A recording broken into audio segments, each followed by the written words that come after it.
listeners, to another very interesting episode on the BizBlend podcast where real conversations meet real business. Now, I'm your host, Sana, as always, and listeners, today for this episode, we are going to dive into a topic that so many women entrepreneurs wrestle with. How do we stay authentic in business while also keeping the client at the heart of everything we do? That's an interesting question, right? It's an interesting situation to think about. Now, um, listeners, it's easy to get lost in trends, strategies, where we are seeing rapid advancements in technologies or, even comparison as well. But authenticity, it's not a buzzword actually. It is often the key to building trust, especially in industries where personal care and confidence are on the line. And my guest today, listeners, knows this better than the most. Listeners, meet Diana Daman, certified laser hair removal specialist and founder of Laser by Diana. Now, she built her business on a mission to help people feel confident, beautiful, and empowered in their own skin. And she's a proof that success doesn't come from chasing the biggest med spa model, but from focusing on each client as a unique individual. So let's talk about what it really takes to stay authentic, client focused, and thriving in business. So, Diana, welcome to the show, and I'm really honored to have you here with us. Thank you for having me. I'm happy to be here. Okay, Diana. I mean, this is an industry um, which is often about scaling fast and catering, seeing as many clients as possible. I mean, because you have built your business around personal one-on-one care. How do you balance growth with staying true to that personal touch? Because that must be really really tricky sometimes. Yeah, I balance it well with communication and I like communicating with my clients, seeing what they need exactly, talking to them when they come in. That I need this specific area to be removed, and that's what I would do. I would just focus on what the client needs. Hmm. And do you ever feel pressure like internally or maybe externally to like grow or scale bigger, faster, like adopt the big med spa model? Not necessarily. Of course, everyone wants to do good and expand, and sometimes, of course, anywhere you go, there's competition. But I just like to be true to myself with friendliness and have my clients that come to me and give them the best results. Hmm. And I mean, I'm not sure whether this is a right question, but have you ever encountered situations, especially when we work in a service oriented industry or client facing role, we often encounter some difficult situations where it's a kind of dilemma to either hear and accept what the client or the customer is saying, but then we know that it is not possible, or there are some nuances in communicating that it cannot be done or this is difficult to be done. So have you encountered such situations? Oh, of course. So you would just be honest. Even if I couldn't get it removed, I would tell them, like, for example, blonde hair is hard to get that off, get that removed. Darker hair, the laser reacts more. Yeah, and I imagine like a lot of women listening, they feel the especially women listening feel the same tension, because of course, let's be honest, there are still a lot of stereotypes around you know being a woman CEO or heading a business as a woman. What the business world tells you you should do, and then what feels aligned with your values. And talking about authenticity, Diana, for you, what does it actually look like day to day with clients and then behind the scenes and setting up the systems and processes? Just basically, like I mentioned, the communication, I would get my own clients, communicate that with my boss, and seeing when the times available, what time they can move from a different day if it doesn't work out.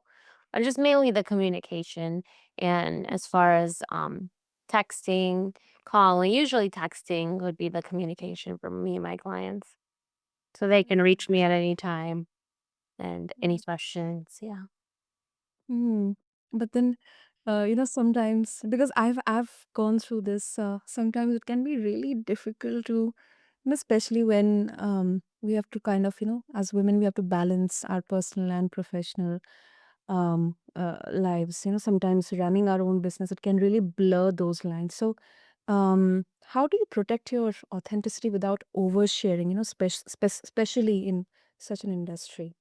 Do you have? Oh yeah, for sure. I'm a mom, so I wouldn't share too much. And if I have something, I don't really go in detail of what I have.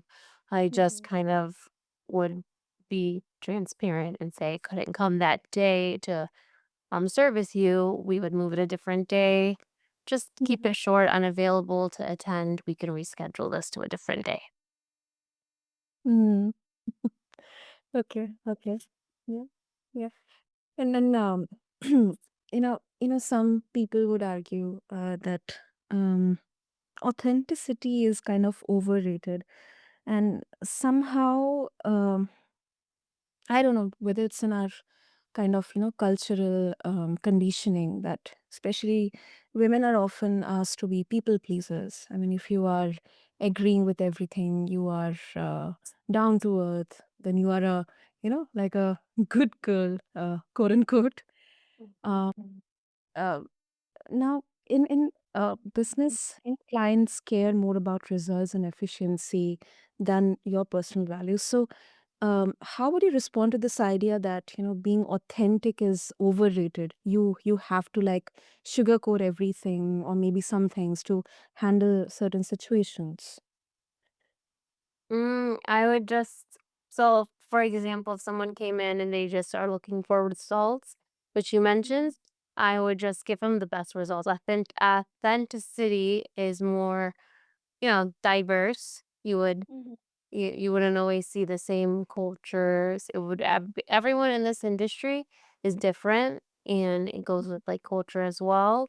And the result itself when you come in to Laser by Diana speaks for itself when you come in for a session and see the difference.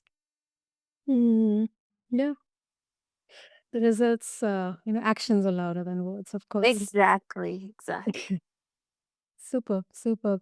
And um, now another. I don't know whether it's right or wrong, but another perspective is that women sometimes use authenticity as a shield, that it becomes an excuse to, not playing bigger in business, kind of becoming risk averse. What do you believe, Diana, on this? On this one, I believe, I mean, it could be somewhat true. So for that one, it would just again go with like many people think Mhm. men take over, okay? Are more the dominant one working. But girls, or women, I should say, empower as well. We want to have our own income. We want to have our own business, our own clientele. Yeah, So we want to do things ourselves. true. That is so true. That is so true. I mean, irrespective of the gender discussion, that's what I believe, that especially for women, it is really really essential to uh, kind of have that independence to take decisions on your own, have an income. You don't have to completely depend, and that doesn't mean that we shouldn't depend on anyone, or we shouldn't look um, towards anyone for emotional, or maybe sometimes help. I mean, that doesn't mean, but it's a very very interesting reframe because it challenges the idea that authenticity is about staying small. And of course, your journey, Diana, it can actually be the boldest business strategy of all. So Thank you so much. And if our listeners they would like to connect with you and explore more about Laser by Diana, what would be the best way? Laser underscore by underscore Diana underscore Instagram. So just laser by Diana, I should say. And then Google laser by Diana, Facebook, Snapchat, all that. Super, super. I'll make sure to have all the links in the show notes, and I would encourage all of our listeners to check out Laser by Diana. Give a shout out, and of course, this conversation reminded us that authenticity isn't just a tagline; it is a daily practice. Whether it's honoring our clients individually or to setting boundaries that will also preserve our own energy. So, thank you so much, Diana, once again. Thank you so much. So, thank you to all the listeners for tuning into BizBlend. Until next time, keep blending strategy with soul. And of course, remember that your business grows best when it grows from your truth. With that, this is your host, Sana, signing off. Thank you.